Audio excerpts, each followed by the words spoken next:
ഭൂമിക്കു പച്ചപ്പുതപ്പേകി നിൽക്കുന്ന സസ്യങ്ങളെ തൊഴുക നിത്യവും നാം. അമ്മത്തണൽ നൽകി നമ്മളെ കാക്കുന്ന വൃക്ഷങ്ങളെ തൊഴുക നിത്യവും നാം. ഭൂമിക്കു പച്ചപ്പുതപ്പേകി നിൽക്കുന്ന സസ്യങ്ങളെ തൊഴുക നിത്യവും നാം.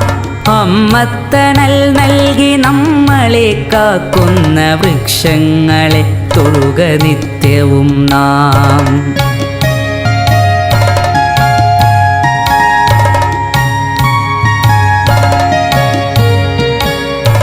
അന്നമായി വായുവായി നമ്മളെ കാക്കുന്ന തരുനിരകളെ തൊട്ടു വന്ദിക്ക നാം. കിളികൾക്കു വീടായി കൂടായി മാറുന്ന ഹരിതവൃക്ഷങ്ങളെ സ്നേഹിക്ക നാം. കിളികൾക്കു വീടായി കൂടായി മാറുന്ന ഹരിതവൃക്ഷങ്ങളെ സ്നേഹിക്ക നാം.